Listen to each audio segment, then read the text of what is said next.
Welcome to Midlife Women Entrepreneurs, where you'll find real stories, practical strategies, and the mindset shifts you need for entrepreneurship. If you've ever felt like midlife was too late to launch a business, write a book, or chase a dream, think again. I'm Lynette Turner, your host, and I'm bringing you inspiring conversations and practical tips to help nudge you forward and keep growing in midlife. So let's jump in. Well, welcome, Erin Herman, to Midlife Women Entrepreneurs. I want to bring you onto this show today to talk all about your massive career pivots and transitions. So I can't wait to dive into our conversation. I'm going to hand over the floor to you. Just give yourself a bit of a backstory and then we'll get right into it. Thank you so much, Lynette. It's wonderful to be here. I'm thrilled to have this conversation today. My name's Erin Herman, and just a little bit about my background. So I started out my career in elevator and escalator sales. I was quite literally hired to help people move up in the world, and literally and figuratively, and really enjoyed it and worked my way up essentially to an international role within that organization and, doing district sales and such. And then I really had an opportunity in my life to reevaluate after about 8 wonderful years there and having so many various opportunities come my way.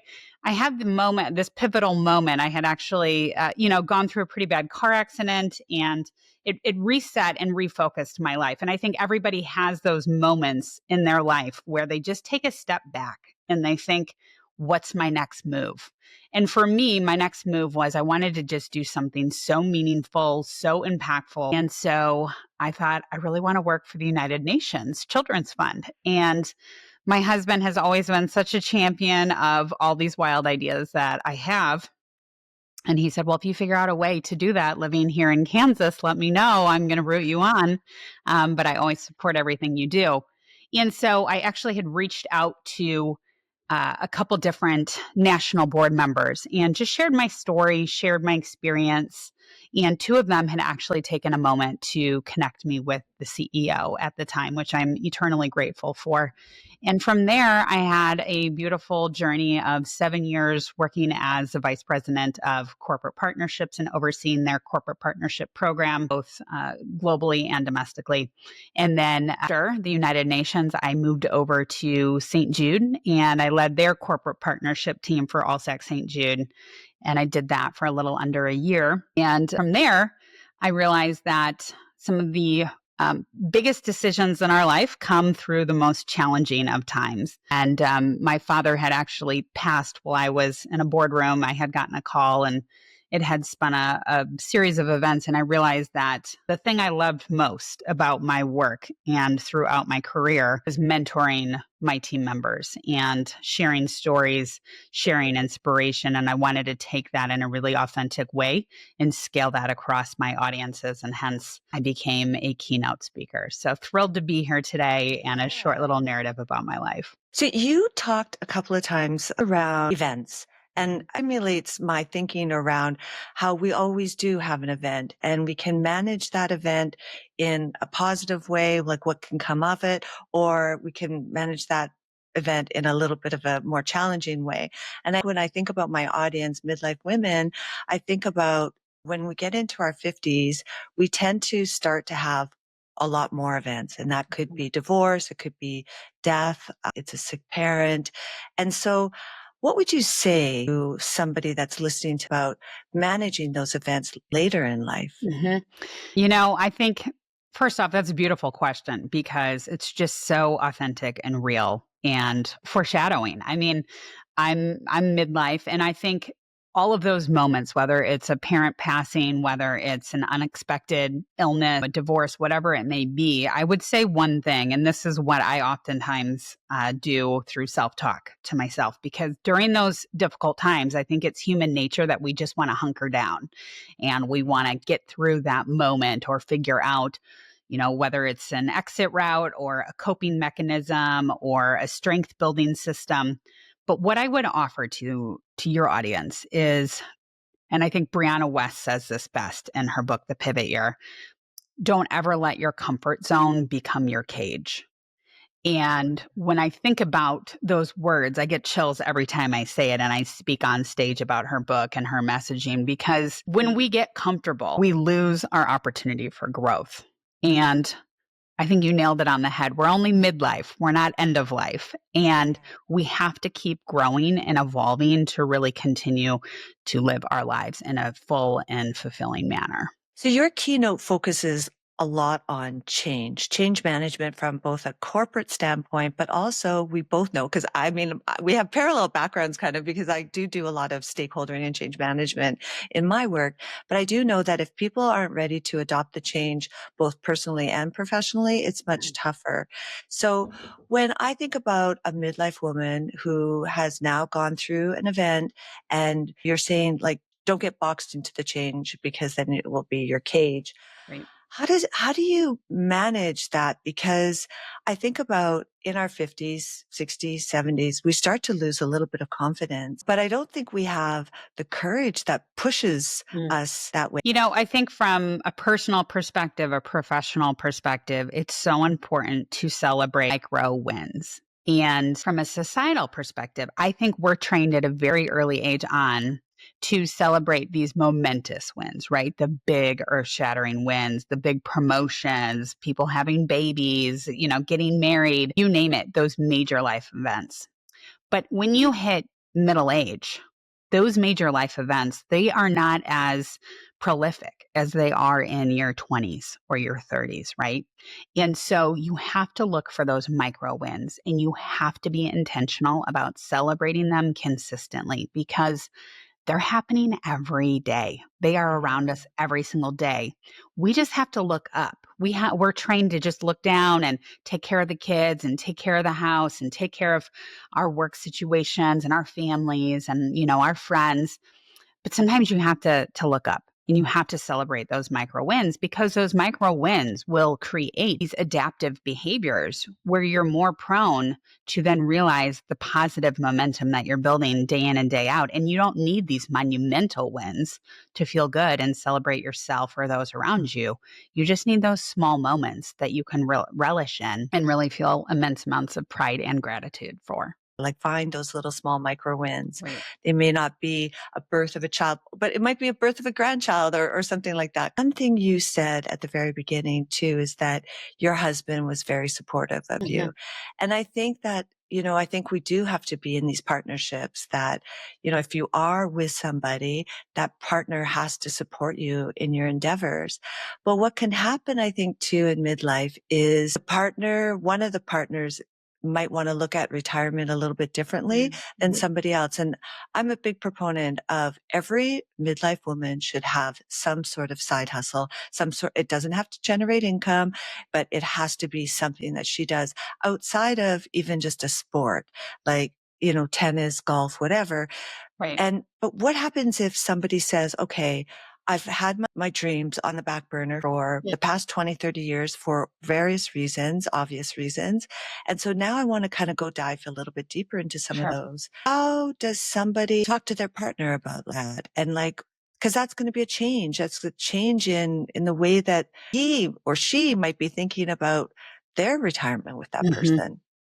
Yeah, I think it really comes down to when we as couples, we evolve and we realize that we're not striving for the perfect marriage or the perfect relationship, that we're really working towards our passion projects.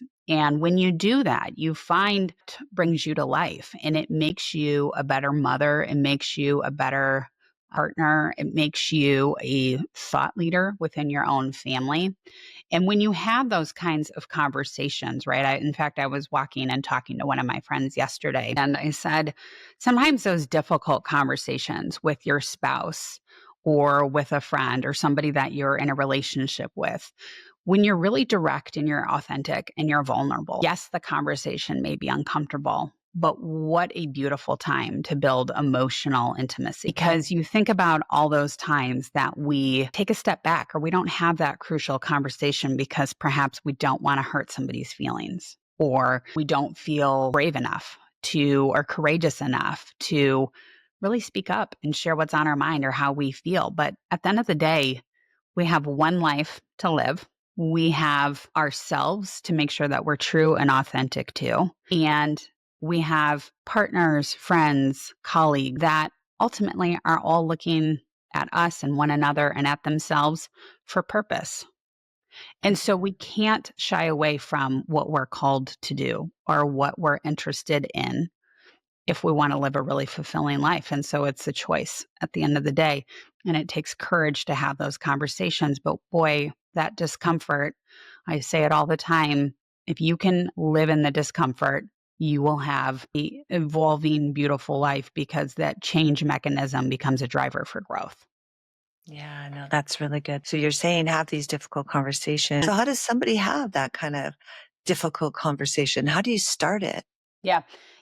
I think clarity is kindness. When you have clarity with somebody, it can be uncomfortable.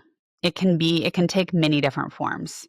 But clarity is kindness, and it's kindness at the most pivotal points, which is normally the chaos point, right? And so if you can communicate when things are shifting or when perfection is lacking or when you want direction in your own life or in your family's life, I always say, think of yourself as the leader of your family. Think of yourself as the leader of your friend group. Think of yourself as the leader within your professional settings.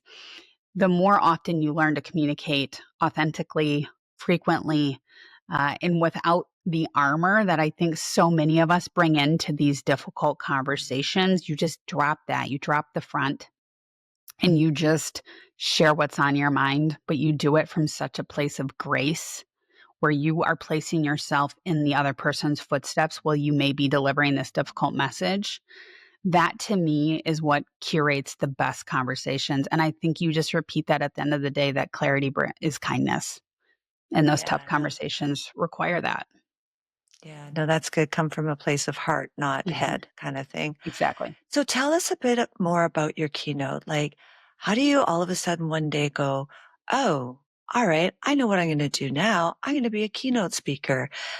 I think there's a lot of people that could be listening right now that, often think about telling their story or sharing their message, but they don't really know how to get started. So how did you get started? And what was like, how did you know that this was the right subject matter? Yeah. Yeah. Great question. For me, I think it was that moment when I was sitting in the boardroom at St. Jude and I got the call about my father.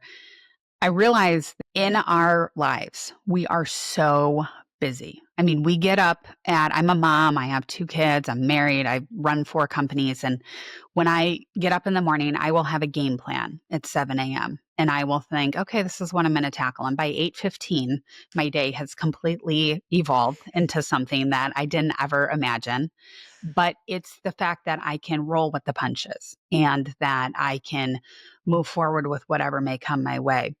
And I didn't get to that place till very recent because I'll say in my previous two positions and, vice president capacities, I've got a lot of individuals to help guide, develop, mentor, grow. I've got significant results to manage. I really was poor at adapting the mindset of treating those, especially those that were closest to me, with moments of intentionality. I always thought, I'll call my father tomorrow. I'll have a conversation with him later, or I'll let him know that I love him, in the next free moment that I get. And I realized that those free moments, or those moments when we want to take time to think about what we want to do or what our next career move is, we don't often take that time.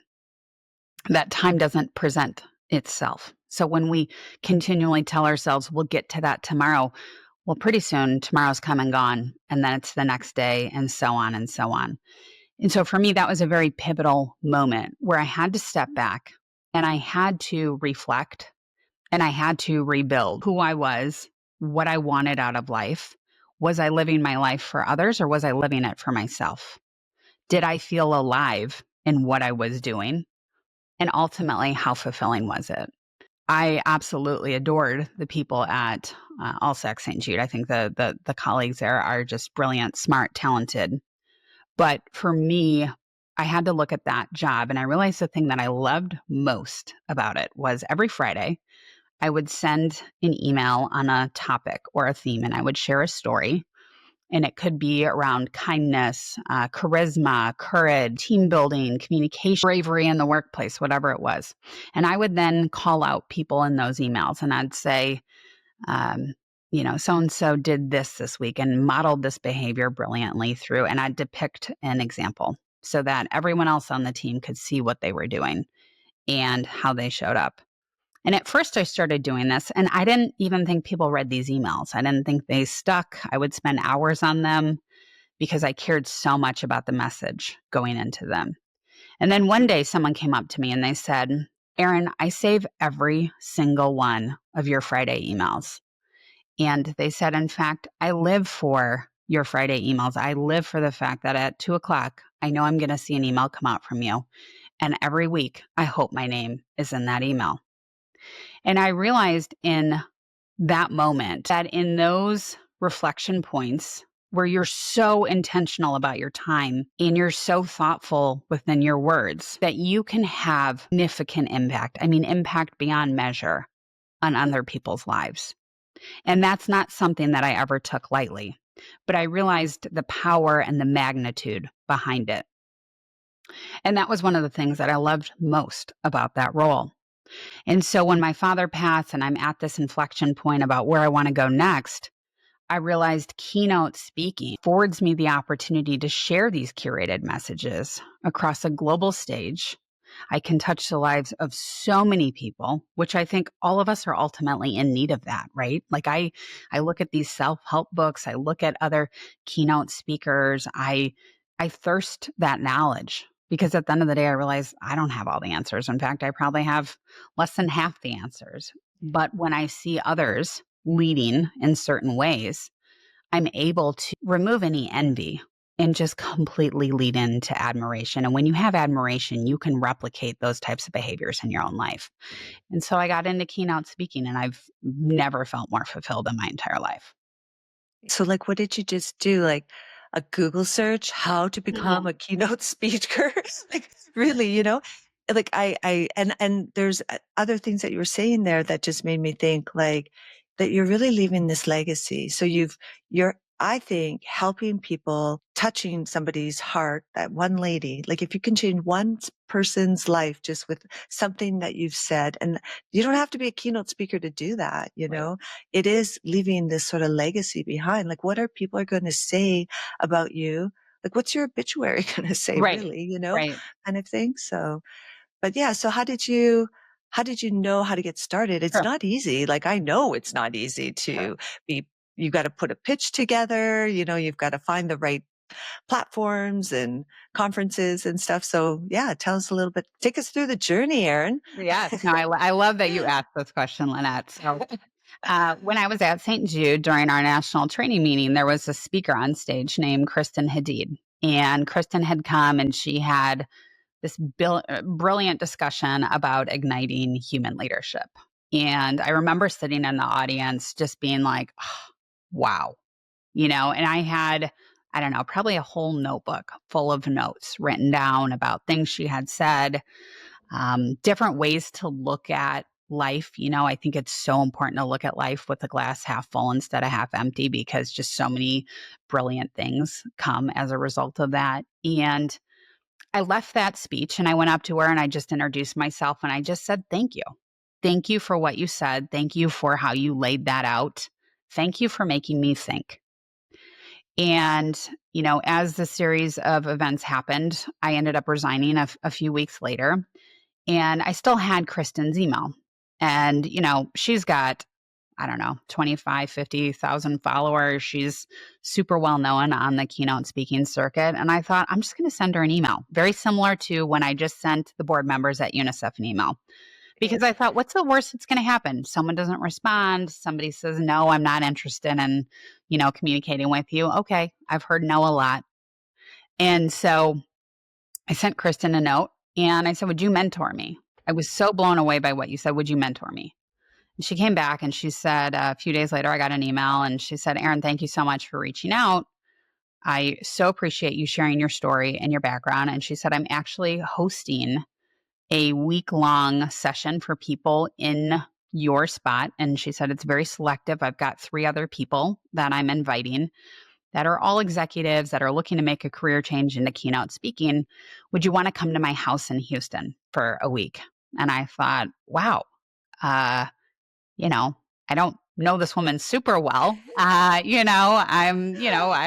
not quite sure. I've always been taught not to, engage too deeply with strangers. And I thought, gosh, I talk all the time about taking big risks with big rewards. So I said yes. And the next thing I know, my husband said, get on that plane. You never know what's going to happen. So I jumped on the plane. I went down to Houston. I met 3 other keynote speakers within the group, along with Kristen and her team. And Lynette, we had the most life-changing week that I have had in the 40 plus years of my life, of me living day-to-day experiences.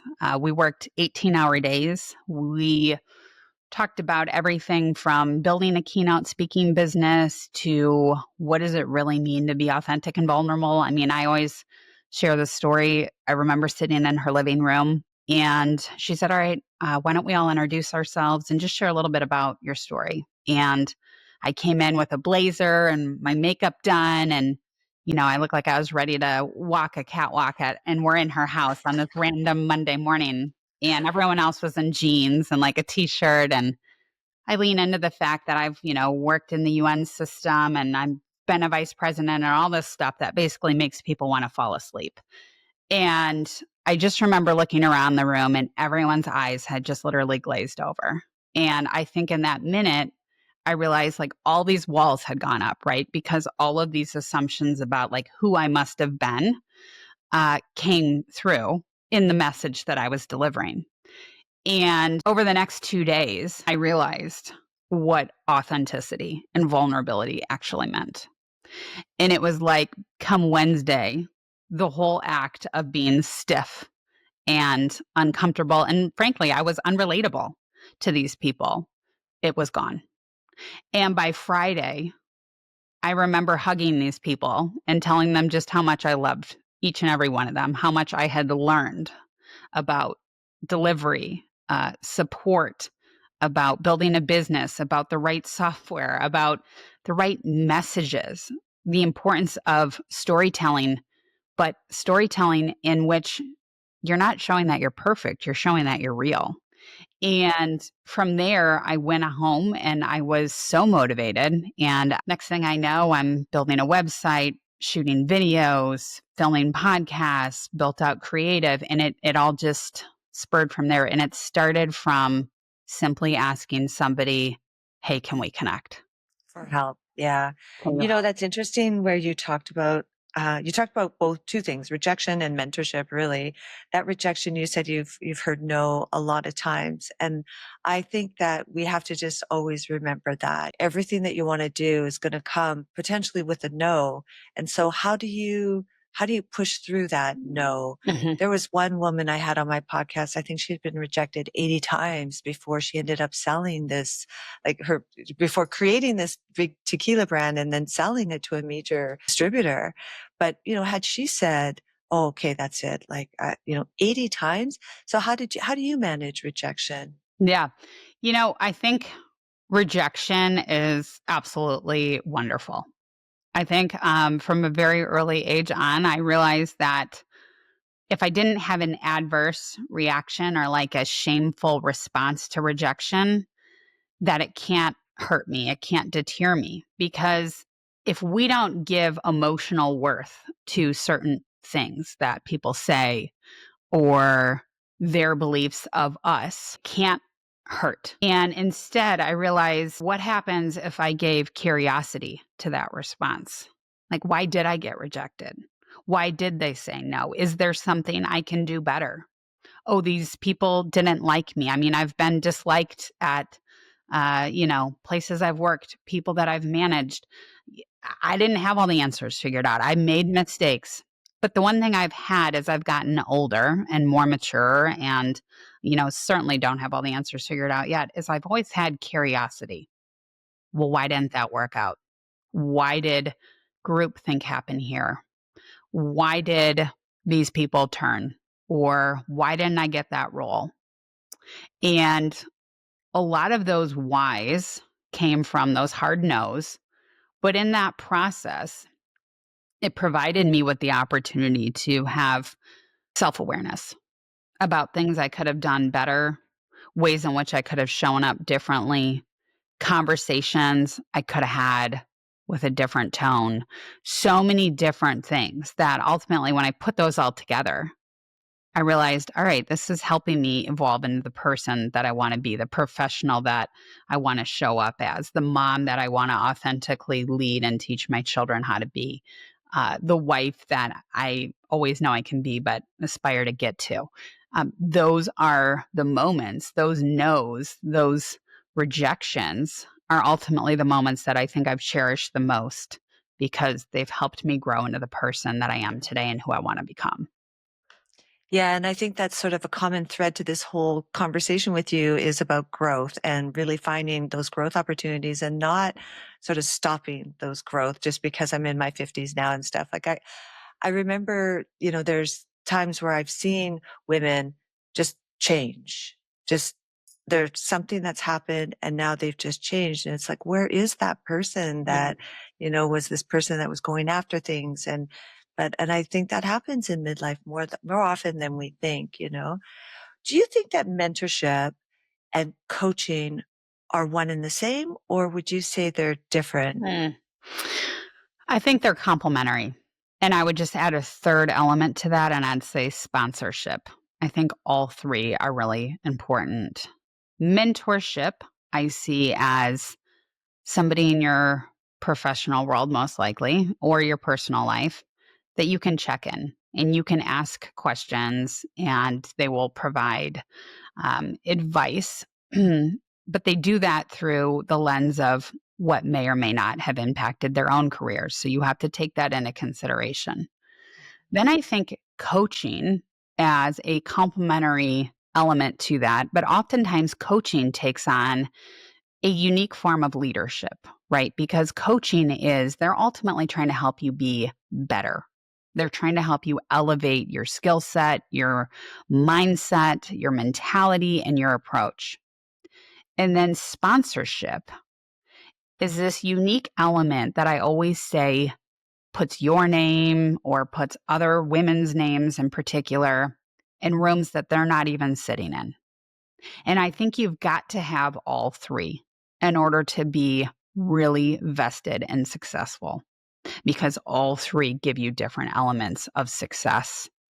And I read this statistic and I just think it's beautiful and I talk about it. But women in particular, when one woman is elevated in her life, whether it's through a career or social circle or within government or office, statistically proven, she brings 10 other women with her.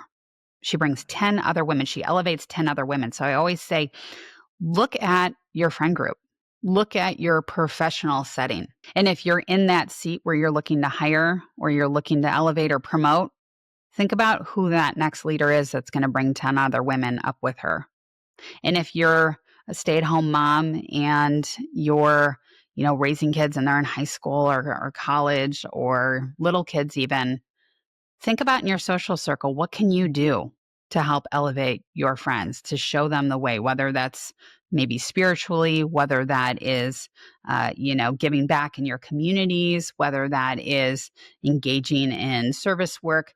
There's so many ways in which we can impact others. And I think that is such a powerful gift. So let's go to your keynotes, plural, because I do know you have another keynote that you don't really talk a lot about, but you have when in even our pre-call, you're like, hey, you know what I might do is I might bring up some of this stuff. So Sure. let's talk about your first one, which is more focused on the change side of things. And the Mhm. second one is more on women. And I'll let you Yeah. explain that a little bit more. Yeah. But what are you finding the audience like for both of them? Who is your audience and what types of questions are they asking during that moment or what are they thinking? Yeah. Great question. So I speak on 4 different keynotes. The first one, as you mentioned, change management is a team sport. Let's play. The second one is around women empowerment, and it's called Glass Ceilings Will Take the Whole Roof. And I absolutely love this keynote because, my opening story is literally I remember working in the elevator and escalator industry, and it's all male dominated. And I remember Actually a family member saying to me, not my immediate family, but a relative saying, wow, Erin, you're a district sales manager. You oversee 5 offices. You've got 200 employees. You're 28 years old. You've just met the glass ceiling. You'll never get any higher than that. And I was just stunned. I remember sitting at breakfast and thinking, I love that you just said that to me because I can't wait to prove you wrong. And then I think about the rest of my career and how I used certain things such as that to not only influence, but really drive my success because I was not going to stop.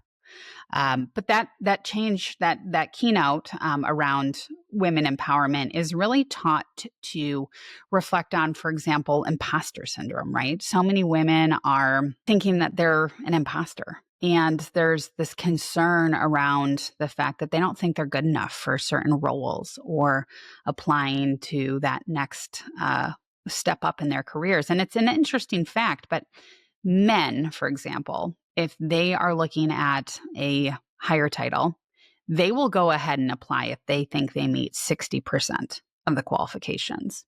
Whereas women will not apply to that same role unless they believe that they meet 100% of the qualifications.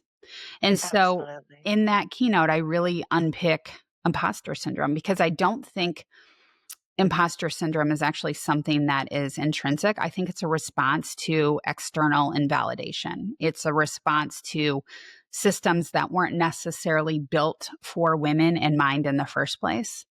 And I talk about the fact that we can use that information. We can leverage the concept of imposter syndrome and we can elevate ourselves into those moments that really define who we are. And I teach women the courage, the leadership, that confidence, for example, isn't an absence of fear. That confidence is really an indicator that you're doing the right thing. And when that fear comes up, that's an indicator that you're at that next growth point. And so it's all about reframing situations, how we look at them, and then how we advance within those systems. And then I also speak on self-assurance as a superpower, which is really wonderful. I dissect in particular confidence and self-assurance and name how those are different. And then the last topic I speak on is fail first because perfection is overrated.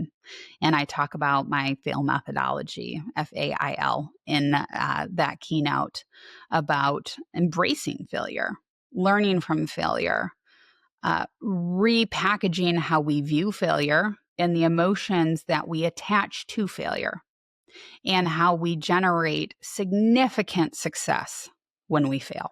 And I actually prefer it. I tell my kids all the time, I hope you fail first because I can't wait to talk about what you learn and how we're going to leverage it. And I know it's a weird parenting style, but gosh, they don't feel afraid to take risks and they feel, they don't feel the shame that so many of us attach to that loss or that failure. They think about it from an opportunity perspective. So it's a very interesting dynamic within that keynote. The imposter syndrome one, I go right to, okay, well, what is sort of a consequence of imposter syndrome, which can often be self-sabotage, procrastination, things like that. And so, but I like this confidence and self-assurance. Do you want to go into a little bit what the difference is between the two? Yeah, Sure. that'd be great. Yeah, confidence is momentary. Okay. So everyone can say, I'm confident. I'm confident about my abilities to do X. However, there is a self limiting belief, and confidence only has a certain runway. Okay. At some point, your confidence is going to get rocked, whether it's something that happens in your life that completely throws you off course, whether it's something somebody said that maybe you had a ton of trust in, or you really looked up to them, or you really validated, their viewpoints about life or your career, or maybe they're your boss, whatever it may be. Confidence can be fragile, no matter how strongly you may believe. Now, self-assurance is fixed. Self-assurance is unwavering. Self-assurance is in all of us, but we have to dig really deep to find it. And once you have it, it's unbreakable. And that is truly the foundation for making us self-assured, for making us strong, for making us courageous, for making us brave to take the risks, for making us infallible against risk. And so that keynote dissects the two of those. And it basically teaches the audience to place confidence on a podium and place it over here. And then it says, take your self assurance, and we're going to build the blocks together over the next 60 minutes to make sure that that foundation becomes your garden of success. And I teach the audience how never to let the self assurance go and how to hold on to it at the most difficult times of their life. And actually, Lynette, after one of my keynotes that I gave, the self assurance is a superpower too, this woman had come up to me and she had told me how she had just lost her husband and she had just returned to work and how she was so unsure of what those next few months were going to look like for her. And she said, after your keynote, Erin, I realized that the power isn't in everyone around me and how they may make me feel. It's in myself. And she goes, today is the first day that I know I can do the next 3 months, the next 6 months, and the next 12 months. And it just, every time I tell this story, it gives me chills and it just blew me away because I didn't do that work. She did that work. And it's exciting to see the light bulb come on and give people the tools and resources they need to already be successful because they already have it within themselves. Yeah, that's so good. And well, God, that's so good. So I was just thinking about like how many times, think back, like self-assurance is think back at how many times you have fallen and that you picked yourself up. And what did that do? I mean, it helped with the confidence, but then it's that embedded self-assurance. I never really thought of it that way before. So thank you for sharing that. Sure. What would be I guess like the first, like one or two things that somebody would do to ensure that this self-assurance sticking? Sure. For self assurance in particular, when you're building your inner voice, your inner dialogue, um, you have to look at what you've done right and what you've done wrong. And you have to look at what did I learn from all of those moments in my life, because that builds your inner dialogue as to how you respond to every moment that you've encountered. When you've done hard things, okay, well, you've always got through them. Or when you've been faced with a really difficult choice, yeah, I made the wrong decision here, but ultimately it taught me X. Or I made the right decision here, and wow, what an amazing relationship, moment, experience, career, job that I've had since then. So all of those micro moments, all of those micro examples give you intrinsic conversation. And that intrinsic conversation becomes a narrative you tell yourself when you focus on the next big moment, little moment, conversation, friendship, interaction, engagement with somebody. Well, all of that couples into inner voice, which then guides your self assurance. Because at the end of the day, I think it's human nature, right? If there's something going on in your life, you pick up the phone, you want to talk to a girlfriend, or you pick up the phone, you call your husband, or you pick up the phone and you talk to your therapist, or you talk to, your boss, your team, whatever, right? You're getting all these different viewpoints, all these different opinions from people. But what happens if you stopped picking up the phone and you said, Erin, what are your thoughts on that? Erin, how would you navigate that? And you talk to yourself and you give yourself affirmations. You give yourself validation. You give yourself grace. We give grace to everybody else. Do we ever give it to ourselves? Oftentimes, we're our own worst critics. That is the power of self assurance. That dialogue ladders up into the building blocks of self assurance. And so that is, just a couple components of the foundation, but the keynote is beautiful and it is inspiring. And I think it is thought provoking and it gets you to look at the power of yourself because we give our power out to so many other people. Sometimes we have to reclaim that and build it within ourselves. Yeah, no, for sure, for sure. So where do people find your keynotes? Do they have to see you in person or can we see you on YouTube? Sure. So my website, www.theerinherman.com, has all 4 of my keynotes and keynote overviews on there. I also am on LinkedIn at Erin Herman, and I am on TikTok, Instagram, and also Facebook. So please reach out. I would love to connect. I love to hear people's stories. I love to hear where people are at or what they're looking for. I do a lot with Fortune 500, Fortune 1000. I do a lot with professional associations, higher education. So you can basically find me across the US touring. I also have a blog that I write. You can sign up on my website for that. You can also see in person events on my website and where I'm at. So definitely please connect. All right. Well, Erin, you have been amazing. Thank you for sharing your insights. It was beautiful conversation. It's early in the morning here where I am, and so we are having this beautiful conversation. It was a great start to my day. So thank you. Thank you so much for having me, Lynette. I really enjoyed it. Thanks. Hey, it's Lynette. Thanks for listening today. Please like and subscribe. And if there's somebody out there that you think could benefit from the episode, give it a share. Midlife is your time, so go get it.